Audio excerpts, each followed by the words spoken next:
What is up, everybody? This is Stevie Breach coming to you here today. I'm driving home on my way home from work. Today is Wednesday.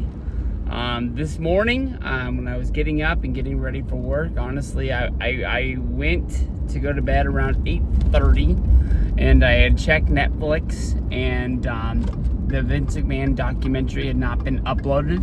I thought that honestly, if I could wait, and if it was uploaded at 9 o'clock, I would start to check it out. That might have been bad for me, honestly. I probably would have been like the first time I tried to watch The Tiger King when it was released on Netflix, and it kept me up a large part of the night when I was actually trying to go to sleep. So I guess you can say lucky for me, I ended up being able to fall asleep before 9. And it was the first thing I did when I woke up in the morning. I went and checked to make sure that the McMahon documentary was released. I know they put out a lot of stuff on Twitter and stuff saying that it was coming, but Vince McMahon, it was said that he was trying to buy the actual documentary to be able to shelve it to the point where nobody would ever be able to see it. And how much did he not want us to see this? I remember the stuff that came out for Beyond the Ring, Beyond the Mat. I knew I got it wrong right there. When Beyond the Mat was coming out, Vince had given them access to be, in the room when they were interviewing draws to see if he wanted to be a superstar. They were, backstage for a lot of things, and it was said that Vince tried to buy the movie Beyond the Mat so it would never be shown and people would never see it. He just didn't like it. He didn't like that it showed the other side of the wrestling business. And we don't know how much Vince wanted nobody to see this. Maybe he just would have paid a ton of money to own a movie that nobody ever got to see.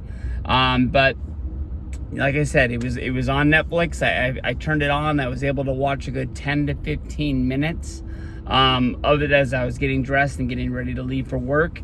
And it starts off in a very slow tone. It basically just shows Vince McMahon walking in and sitting down to be able to get interviewed. They ask Vince, basically, why are we here today? And Vince says, to talk about me, something that we've never done before and something that I don't normally like to do. And right off the bat, 4:15 in the morning, I'm yelling at my TV. He's a liar. It's the first thing he said, and he's already lying.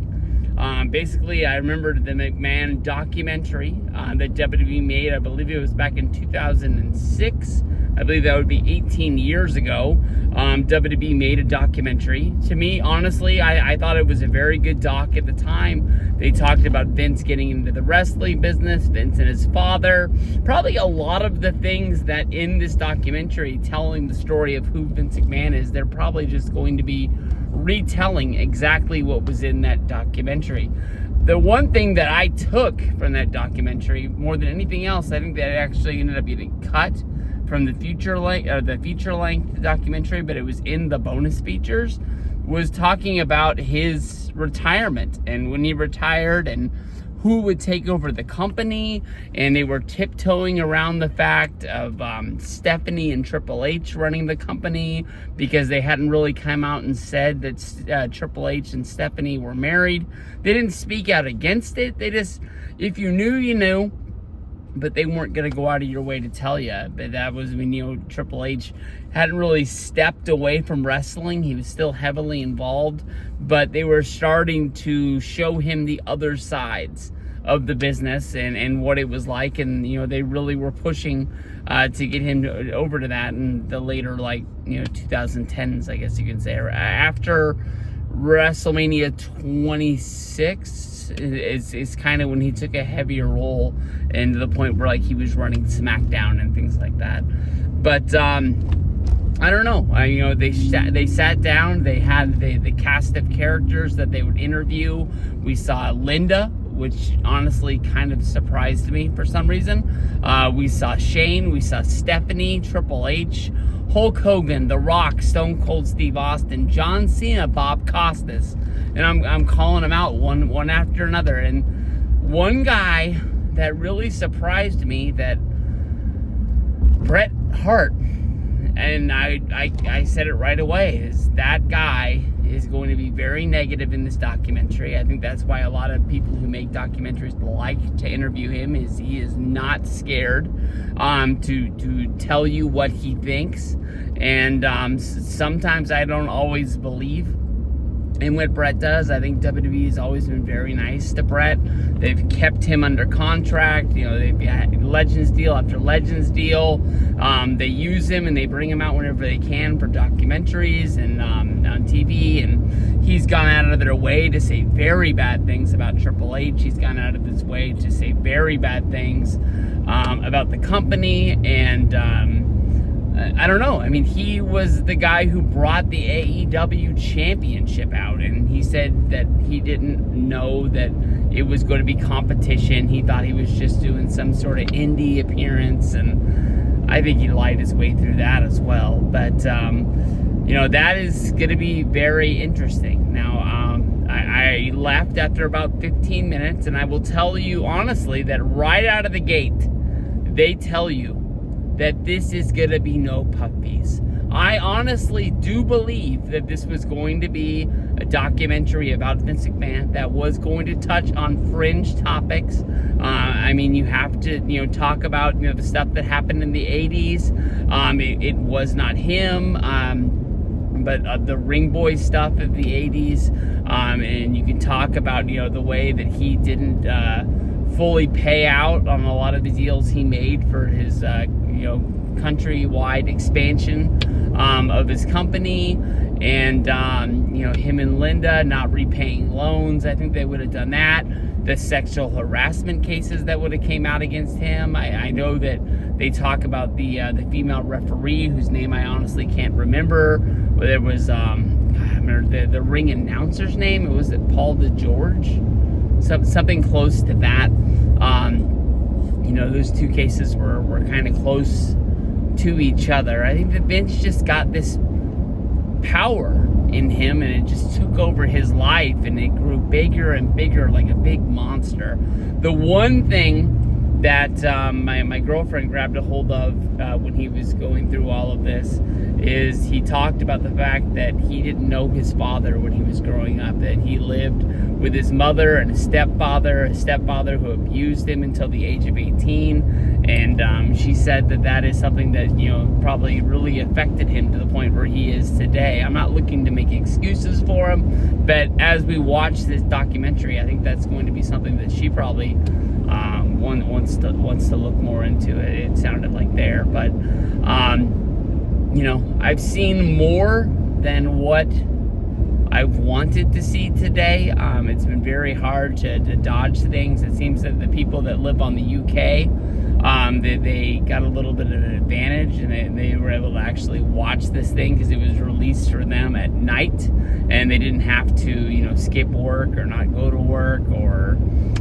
whatever in order to watch this. So they were putting up a lot of videos and context as well as clips, and I appreciated that. Now, an episode dedicated to the screw job of 1997, you know, something that has been discussed in length. WWE pretty much made its own documentary about it with the whole Bret the Hitman Hart, you know, doc. They went into that. You know, there's the Wrestling in Shadows documentary that came out on A&E back in the day. They made the Greatest Rivalries, Shawn and Bret, where they went in depth with Bret, Shawn, and JR talking about it and shedding out both sides of the story. It was talked about in the WWE is 50 documentary. You know, they've made these Dark Side of the Ring made their own documentary on it. There was probably a lot talked about in the A&E documentaries on Bret and on Shawn. I don't know. You know, digging back into this, opening it back up doesn't make a lot of sense to me. One of the names that one of the names I was surprised we didn't see in this documentary was Jim Cornette. Jim Cornette is somebody that loves the wrestling business, knows everything about it, deeply involved with the dark side of the ring, but I think he would have loved to get on the stock, and with it not being 100% with WWE, maybe WWE had names that the people that they couldn't do that, or they wouldn't talk to the people, the people that were.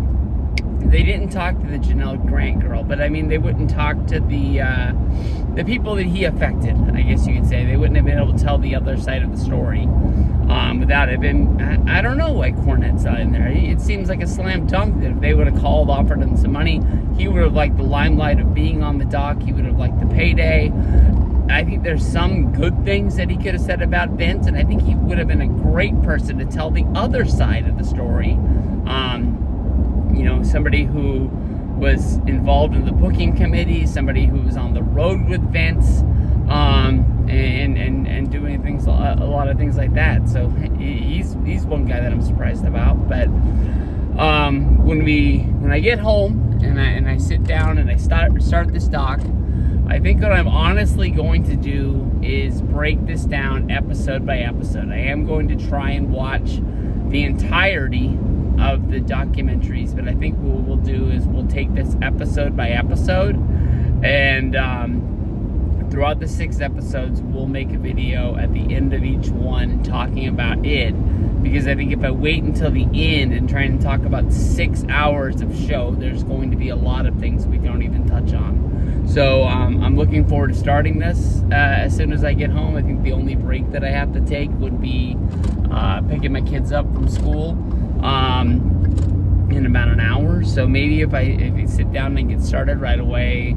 the first episode will end as I have to leave to pick them up. But I am really excited for this. Like I said, I do know a little bit of the things that they came out, but I don't think they could have tweeted 6 hours of clips, and I don't think I'll watch that much. So I think I got a lot of surprises coming my way.